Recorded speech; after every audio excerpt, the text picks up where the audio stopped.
अस्सलाम वालेकुम friends, welcome back to my channel. आज मैं आप लोगों के लिए लेकर आई हूँ कच्ची केरी का लच्छेदार अचार। ये जितनी जल्दी बनता है उससे कहीं ज़्यादा जल्दी ये ख़त्म हो जाता है। तो ये देखिए कितनी अच्छी तरह से ये लच्छेदार अचार बनकर तैयार है। ये अचार बनने में ज़्यादा समय नहीं लगता है, बहुत ही जल्दी बनकर ये तैयार होता है और बहुत ही स्वादिष्ट और मज़ेदार सा बनता है। तो चलिए स्टार्ट करते हैं लच्छेदार अचार बनाना। तो यहाँ सबसे पहले मैंने कच्ची केरी ली है। यहाँ मैंने 3 कच्ची केरी ली है। आप चाहे तो ज़्यादा बनाना चाहे तो ज़्यादा भी ले सकते हैं। तो इसे अच्छे से मैंने वॉश कर लिया था। वॉश करने के बाद मैं इन केरी को डंठल निकाल दूँगी इस तरह से। ये देखिए यहाँ मैंने सारी केरियों को इस तरह से डंठल निकाल दिया है। ये जो मैंने केरियाँ ली है ये स्पेशल अचार की आती है, बहुत खट्टी होती है और अचार इस केरियों से बहुत ही ज़्यादा स्वादिष्ट बनता है। तो यहाँ मैं इनके छिलके नहीं उतारूँगी क्योंकि छिलकों के साथ ही मुझे ये अचार बनाना है।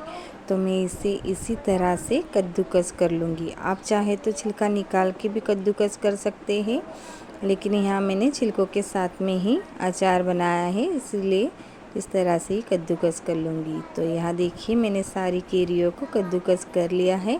अब मैं इसे रखती हूँ साइड में थोड़ी देर के लिए। इसके बाद यहाँ हम अचारी मसाला बना लेते हैं, जिसके लिए मैं यहाँ 2 चम्मच मेथी दाना डालूँगी। तो ये 2 चम्मच मैंने मेथी दाना डाल दिया है। अब मैं 3 चम्मच यहाँ राई की दाल डाल दूँगी। आप चाहे तो साबुत राई भी ले सकते हैं, लेकिन यहाँ मैंने राई की दाल ली है। और आप चाहे तो मेथी दाना और राई की दाल बराबर ले सकते हैं, लेकिन यहाँ मैंने मेथी दाना कम लिया है। और अब मैं यहाँ 3 चम्मच सौंफ डाल दूँगी। और सौंफ डालने के बाद मैं 1 चम्मच ही जीरा डालूँगी। जीरा हम थोड़ा कम ही डालते हैं। तो इन सारी चीज़ों को मैं अच्छी तरह से भून लूँगी। इसे ना अच्छी तरह से भूनना है जब तक कि इसका कलर चेंज नहीं हो जाए। तो ये देखिए, तो इसे अच्छी तरह से चम्मच से चलाते हुए भूनना है, नहीं तो ये नीचे लग सकता है। तो देखिए बिल्कुल इसे धीरे धीरे चलाते हुए भूनना है और बिल्कुल कम आंच में इसे भूनना है, ज़्यादा नहीं इसे भूनना है, सिर्फ कलर चेंज होने तक इसे भूनना है। तो ये भूनते टाइम बहुत ही बढ़िया खुशबू आती है अचार के मसालों की। तो ये देखिए ये भून चुका है। तो मुझे यहाँ थोड़ा कम लग रहा था भुना हुआ, तो मैंने थोड़ी देर के लिए और भुना इसे। तो अब ये बिल्कुल परफेक्ट हो चुका है। तो अब मैं इसे एक थाली में निकाल लूँगी। तो ये देखिए कलर भी इसका चेंज हो चुका है। अब मैं इसे निकाल लूँगी और थोड़ी देर ठंडा होने के लिए इसे साइड में रख दूँगी और फिर इसे पीसना है। अब मैं सेम पैन में थोड़े से खड़े मसाले डालूँगी। ये देखिए खड़े मसालों को भी हमें थोड़ा भूनना है, इसे भी हमें ज़्यादा नहीं भूनना है, सिर्फ इसकी बढ़िया सी खुशबू आए तब तक इसे हमें भूनना है अच्छी तरह से। तो ये देखिए मैं इसे भी अच्छी तरह से भून ले रही हूँ। तो इसकी भी खुशबू आने तक ही हमें भूनना है। तो ये भी हमारे मसाले जो है भून चुके हैं।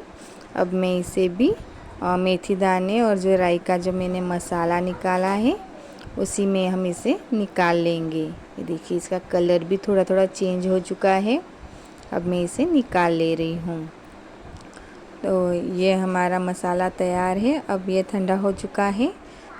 तो अब हमें एक मिक्सर जार में डालकर इसे अच्छी तरह से पीस देना है। इसे ज़्यादा बारीक नहीं पीसना है, थोड़ा दरदरा सा ही पीसना है इसे। तो ये देखिए यहाँ मैंने मसालों को पीस लिया है, ज़्यादा बारीक नहीं पीसा है, थोड़ा दरदरा पीसेंगे तो ये अचार बहुत बढ़िया बनता है। तो ये देखिए इस तरह से इसे पीसना है। अब मैं एक पैन में यहाँ ऑयल गरम करने के लिए रखूँगी। ये मैंने मूंगफली का तेल लिया है, आप चाहे तो सरसों का तेल भी ले सकते हैं। तो यहाँ हमारा ऑयल अच्छी तरह से अब गरम हो चुका है, थोड़ा ज़्यादा ही गरम हो गया था, इसलिए मैंने इसे थोड़ी देर के लिए ऐसे ही रखा। उसके बाद मैंने यहाँ 1 चम्मच हींग डाली है। तो अचार में हींग तो बहुत ज़्यादा डलती है, तभी अचार बहुत अच्छा और बहुत ही स्वादिष्ट बनकर तैयार होता है। तो यहाँ मैंने हींग डालने के बाद उसे अच्छे से तेल में मिक्स कर दिया है। ये तेल गरम ही है हमारा, गरम तेल में ही हमें डालना है। और यहाँ मैंने लहसुन को बारीक कट करके रखा हुआ था वो डाल दिया है। लहसुन ऑप्शनल है, अगर आप लोग खाते हो तो डालिए, वरना स्किप भी कर सकते हैं। लेकिन अचार में लहसुन बहुत ही अच्छा स्वाद देता है, इसलिए हम डालते ही है।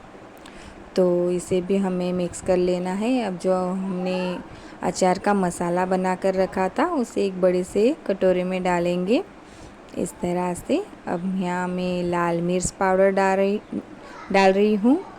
आप अपने स्वाद के अनुसार डाल सकते हैं। आपको तीखा ज़्यादा पसंद हो तो ज़्यादा डालिए, और अचार तो खट्टा और तीखा ही ज़्यादा अच्छा लगता है। तो मैंने यहाँ 3 से 4 चम्मच लाल मिर्च पाउडर डाल दिया है और एक छोटी चम्मच हल्दी पाउडर डाल दिया है। और अब मैं डालूँगी इसमें नमक। नमक भी बहुत ज़्यादा ही जाता है अचार में, 4 से 5 चम्मच यहाँ मैं नमक डाल दूँगी। ये देखिए इस तरह से नमक डाल दूँगी मैं 4 से 5 चम्मच। तो नमक डालने के बाद इसे मैं मिक्स कर लूँगी। अचार में तो नमक बहुत ज़्यादा ही जाता है, लेकिन आप लोग अपने स्वाद के अनुसार डाल लीजिए। तो यहाँ जो मैंने ऑयल गरम कर रखा है, जिसमें मैंने हींग वगैरह डाल के रखी है, वो ऑयल हम इस मसाले में अच्छी तरह से डाल देंगे। यहाँ ऑयल को मैंने थोड़ा ठंडा किया है, ज़्यादा गरम नहीं डाला, नहीं तो ये जो मैंने लाल मिर्च पाउडर और हल्दी पाउडर डाला है तो यहाँ जल जाएंगी ज़्यादा गरम ऑयल डालने से। तो यहाँ मैंने थोड़ा ऑयल को ठंडा करके फिर इसमें डाला है। और अब मैं यहाँ इसे बिल्कुल हल्के हल्के हाथों से मिक्स कर लूँगी। ये बहुत बढ़िया अचार की खुशबू आ रही थी, और जो मैंने हींग डाला है उसकी खुशबू तो अचार में बहुत ही बढ़िया तरीके से आ रही थी। ये मसाला बहुत ही ज़्यादा बढ़िया और बहुत ही स्वादिष्ट बनकर तैयार है। तो इसे मैं थोड़ा ठंडा होने के लिए रखूँगी। इस तरह से चम्मच चलाते हुए इसे मैं ठंडा कर लूँगी। तो ये देखिए इस तरह से हल्के हल्के हाथों से हमें हिलाकर इसे ठंडा करना है। अब मैंने 1 घंटे के लिए रख दिया था इसे, और फिर ठंडा हो चुका था। फिर मैंने जो ये कैरियों को कद्दूकस करके रखा था ना, वो इस मसाले में मिक्स कर लूँगी। तो ये देखिए मैं मसाले में इसे मिक्स कर रही हूँ, बहुत ही हल्के हल्के हाथों से मिक्स कर रही हूँ। मसाला तो बिल्कुल ठंडा हो चुका है, क्योंकि मैंने इसे 1 घंटे के लिए रख दिया था। तो अब इसे मिक्स कर ले रही हूँ मैं। ये अचार बहुत ही बढ़िया तरीके से बनकर तैयार हुआ था और सबको बहुत ज़्यादा पसंद भी आया था। तो ये मैंने पहली बार बनाया था तो तुरंत ही ख़त्म हो गया था, फिर मुझे और एक बार बनाना पड़ा ये अचार। तो इस तरह से मैंने अभी 2 बार बनाया है और 1 बार बनाने की तैयारी अभी चालू है। तो ये अचार बहुत जल्दी बनता है और बहुत जल्दी ख़त्म भी हो जाता है, क्योंकि स्वादिष्ट ही इतना बनकर तैयार होता है। तो ये देखिए ये हमारा लच्छेदार अचार बिल्कुल तैयार है। तो आप लोगों को अगर ये लच्छेदार अचार की रेसिपी अच्छी लगी हो तो वीडियो को लाइक, शेयर, और अगर मेरे चैनल पर नए हैं तो चैनल को सब्सक्राइब कीजिएगा। Thank you for watching my video. मिलते हैं नेक्स्ट वीडियो में, तब तक के लिए अल्लाह हाफिज़।